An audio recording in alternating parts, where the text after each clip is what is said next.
안녕하세요, 아이언페이스입니다. 오늘은 파이코인이 휴대폰 채굴이라고 해서 절대 무시하면 안 되는 이유를 말씀드리려고 합니다. 사실 오늘의 주제는 제가 파이코인 채굴을 시작한 지 약 18개월 이전에 있을 법한 주제라고 생각했지만 여전히 암호화폐 산업이 계속 발전되어야 하고 또 사회적 인식 또한 지속적으로 구체적인 자료를 통해서 이해가 되도록 잘 진행되어야 한다는 생각이기 때문입니다. 제가 유튜브를 시작하고 지난 한 주간 저희 채널을 찾아주셔서 힘을 주시는 모든 분들께 진심으로 다시 한번 감사의 말씀을 드립니다. 저는 파이 플랫폼이 더욱더 강력한 네트워크를 기반으로 성장하는데 작은 기여라도 보태고자 하는 마음을 갖고 있고 향후 블록체인 산업을 체계적으로 모두가 함께 이해하는 데 집중하도록 하겠습니다. 2021년 1월 29일 테슬라의 CEO 앨런 머스크는 테슬라가 비트코인을 결제 통화로 받을 것을 공표하기 이전에 다음과 같은 의미심장한 트윗을 발행하였습니다. 비트코인이 이 세상에 출현하고 금을 대체할 만큼의 자산 가치를 갖게 되고 또한 인플레를 대체할 새로운 수단의 가치로서 성장한 것은 결국 돌이켜보면 어쩔 수 없는 일이었다라는 논조의 글입니다. 비트코인 블록체인 산업의 성장과 시장 진입은 이제 시대적 요구임을 인정한 것입니다. 저는 오늘 주제를 통해서 파이코인이 작업증명 POW와 지분증명 POS 대안이 되는 미래의 암호화폐가 될 것이고 또한 실질통화로 세상에 등장하는 것은 돌이켜보면 어쩔 수 없는 일이었다라고 말씀드리고 싶습니다. 파이는 암호화폐 역사상 최대 규모 휴대폰 기반 암호화폐가 될 것입니다. 이렇게 예측할 수 있는 근거로 파이코인이 가진 다음 5가지의 특징을 중심으로 말씀드리려고 하고 또한 파이코인의 미래에 대해서도 간단히 이야기하고자 합니다. 물론 모두 저의 개인적인 의견임을 말씀드립니다. 파이의 특징으로 그 첫 번째는 채굴 방식부터 탈중앙화되었다는 점입니다. 즉 비트코인으로 대표되는 작업증명 방식과 이더리움이 2022년 6월부터 전환 예정인 지분증명 방식은 각각의 장단점이 있음에도 불구하고 여전히 구경제의 헤게모니를 통해서 비판받을 많은 단점이 노출되고 있는 것이 사실입니다. 작업증명의 경우엔 강력한 보안이 생명이지만 이를 위해서 지나친 장비와 에너지 투자가 필요한 면에서 환경 문제의 가장 큰 주범으로 금지되거나 환영받지 못하는 분위기이고 지분증명의 경우엔 보안성의 문제와 함께 빈익빈 부익부 문제가 대두되고 있습니다. 결국 구경제에 편입되기 이전에 여전히 많은 논란과 배척의 요소를 갖고 있는 것입니다. 이에 반해 파이코인은 휴대폰 채굴이라는 접근성과 엄격한 1인 1계정 그리고 기여 공원 등 구조적으로 특별한 조직이나 개인에게 집중되지 않도록 하는 탈중앙화를 갖고 있습니다. 기술적으로는 스텔라 컨센서스 프로토콜과 연합 비잔틴 협정 기반의 합의 알고리즘을 통해서 비트코인, 이더리움의 작업 합의 증명보다 더 광범위한 마이닝의 범위를 정의하고 있습니다. 또한 기반 기술인 스텔라 프로토콜의 탈중앙화 논쟁 역시 3,300만 명의 채굴자에 도달하였고 ICO를 사전에 차단하였으며 채굴자가 전체 물량의 다수를 차지하는 그런 형태로 탈중앙화를 이룩하였습니다. 결론적으로 파이 네트워크는 엄격한 KYC를 통해서 실질 통화로서의 위상을 확보하는 데 집중하고 있고 이는 곧 제도권에서 파이를 암호화폐로 도입하는 데 대한 거부감을 해소할 것으로 판단되며 이러한 탈중앙화는 규제와 투기로부터 자유로운 토큰 생성이 되도록 하여 안정적으로 블록체인 플랫폼 사용에 그 역량을 집중할 수 있도록 할 것입니다. 결론적으로 파이는 글로벌 통화로서의 위상을 탈중앙화라고 하는 장점을 통해서 확보하고자 하는 것입니다. 두 번째 파이의 특징으로는 압도적인 노드 수를 갖고 있다는 점입니다. 이미 니콜라스 박사의 발표대로 약 2만 개의 활성화 노드를 보유 중이고 대기 노드만 약 50만 개에 도달하였습니다. 노드는 파이 플랫폼 탈중앙화의 핵심이 되고 따라서 파이는 중앙 집중식 기관 노드가 아닌 인터넷에 연결된 모든 파이오니어에게 개방되고 이를 기반으로 하여 보안 서클에서 집계된 글로벌 신뢰 그래프의 도움을 받고 합의 알고리즘을 실행하고 검증하고 블록을 처리하게 됩니다. 결국 장기적으로 파이 노드는 파이 블록체인의 분산, 보안, 그리고 수명에 매우 중요하기 때문에 추가 채굴 보상을 받게 되는 것입니다. 그럼 왜 파이는 이토록 노드에 집중하는 것일까요? 파이는 5초마다 최대 1000개의 트랜잭션으로 구성된 하나의 새로운 블록이 작동되는데 이는 초당 최대 200개의 트랜잭션 혹은 하루 1700만 개의 거래를 처리할 수 있는 능력입니다. 또 만약 향후에 블록체인이 혼잡해진다면 블록 크기를 10,000개로 늘려서 처리 한도를 2000개, 즉 하루 1억 7천만 거래 처리 능력을 확대할 것으로 예상합니다. 이것은 신뢰할 수 있는 노드를 장기간에 걸쳐서 예측 가능하도록 실행하는 것이 블록체인 생태계에 매우 중요하기 때문에 앱 리오다 같은 방식으로 최근 기간의 노드 운영값이 더 먼 과거의 동일한 길이의 기간보다 가중치가 더 크게 됩니다. 모두 파이는 생태계에서 매일 사용되는 실질 통화, 즉 돈의 역할에 집중해야 되기 때문에 노드는 파이 생태계의 핵심이 될 수밖에 없는 것입니다. 파이의 특징 세 번째로는 2021년 말 3,300만 명으로 발표된 엄청난 채굴자 네트워크라는 점입니다. 지난번 웹 3.0 설명을 드릴 때 브레이브 브라우저는 하루 1,500만 명이 사용하지만 실제 그 BAT라고 하는 토큰은 결국 4% 미만이 지갑에 갖고 있다고 말씀드린 것을 기억하고 계실 것입니다. 적어도 파이 생태계에 참여하는 사용자는 100% 모두 본인의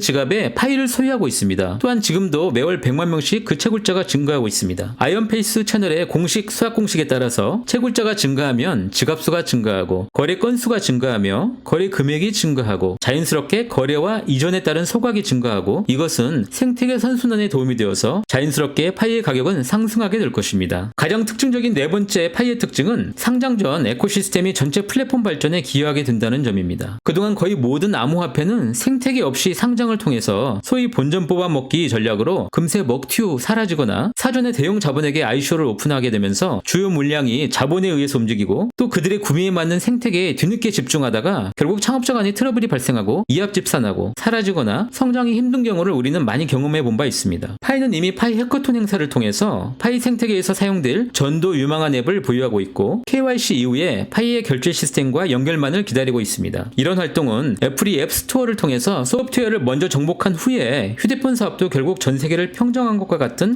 형태의 산업 전략이라고 할 수 있습니다. 이는 결국 파이가 상장 전 에코시스템을 통해서 합의 가격을 도입하고 이것을 통해서 지속적으로 에코 발전과 함께 파이 가격이 상승하게 될 것을 의미합니다. 마지막으로 다섯 번째 락업 시스템입니다. 파이가 상장 시 혹은 탈중앙화 거래 앱을 통해서 통화와 교환 시점에 대량의 덤핑 물량 처리로 합의 가격이 무너지는 것을 사전에 막고 견고한 생태계를 유지하겠다는 전략입니다. 이 전략은 플랫폼에 대한 신뢰와 기대감을 높이게 되고 구성원들이 자발적으로 락업을 통해서 스테이킹 형식으로 보상을 받게 되고 또 추가 채굴자들의 안정적인 진입에 긍정적인 영향을 주게 됩니다. 오늘 알아본 5가지 특징 혹은 장점 외에도 더 많은 경쟁력을 보유하고 있는 파이의 미래는 실질 통화로서 글로벌 커머스의 지불수단으로 자리를 잡게 될 것이고 현재는 숨겨진 가공할 만한 파이 브라우저를 통해서 각종 앱을 실행하는 기반 플랫폼으로서 웹 3.0의 기반 토큰이 됨과 동시에 NFT, P2E, DAO, DeFi 분야로 그 폭을 넓히게 될 것이라고 예측합니다. 이 부분은 저의 개인적인 해석이 아니어도 이미 2021년 3월 니콜라스 박사가 파이의 미래에 대해서 발표한 바 있습니다. 마지막으로 파이는 미래의 이더리움과 같은 플랫폼화로 성장 발전하게 되면서 더욱더 그 자산 가치가 크게 부각될 것으로 기대해 봅니다. 파이의 미래에 대해서 이렇게 대단한 경쟁력을 기반으로 하여 크게 발전할 것으로 생각하면서 저는 조만간 더 디테일한 자료를 통해서 파이의 미래에 대해서 함께 공유해 볼 생각입니다. 오늘도 저와 함께 해주셔서 진심으로 감사드립니다. 남은 주말도 행복하고 건강한 하루 되시길 바라겠습니다. 감사합니다.